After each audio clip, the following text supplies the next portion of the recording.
At UT, he played in the Longhorn Band while earning a degree in civil engineering. Upon graduation, he had numerous job offers. He chose Exxon and stayed there his entire career. It ended up being the perfect choice. At ExxonMobil, he excelled, fostering strong relationships in the Middle East. In 2006, he was appointed CEO. And when his country called, he was there, leaving a successful career to become Secretary of State. For his service, his honor, and his diplomacy, there's no doubt Rex Tillerson has a place in the McCombs Hall of Fame.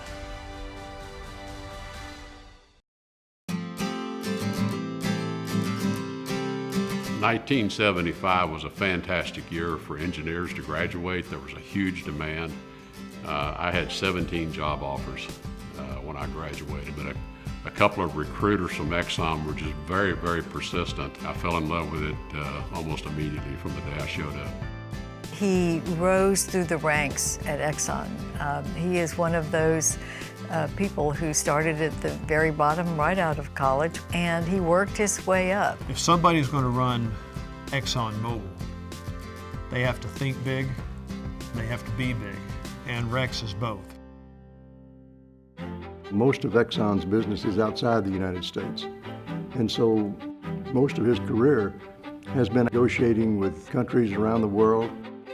I found him to be so remarkable in his sensitivities about other countries' leaders and other countries' basic politics.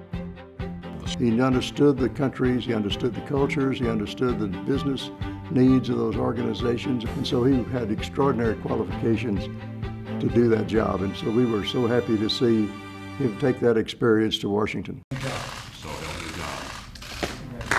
I have no doubt that when Rex Tillerson was asked to serve as Secretary of State, he agreed to serve and step away from ExxonMobil out of one thing: duty to country, period.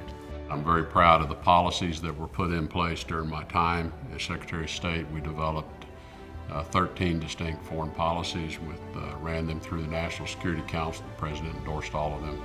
And those are the strategies and tactics that are being used to address many of the most difficult national security challenges that the country faces today. I think Rex felt a calling to take that job as Secretary of State.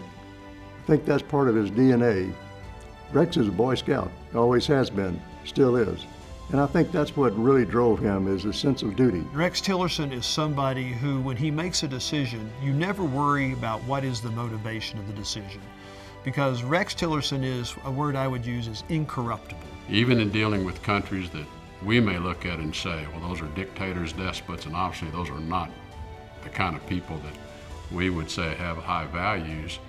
My experience is even they recognize a person of integrity and they respect it. His time in Washington, so many of us were able to hear people talk about how relieved they were that somebody like Rex had taken his own time to go to Washington and be a part of government.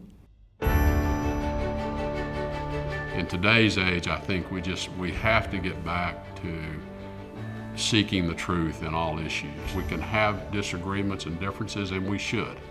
We will have a much richer decision-making process if we do that, but we have to deal with the truth. Rex credits UT with what he has become, and he wants to give back. He wants other students to have the same opportunities that he did. Rex is a cowboy, but I don't expect him to ride off into the Old West and disappear on us. Rex has lived a life of service, but Rex has also lived a life of leadership and of distinction and of honor.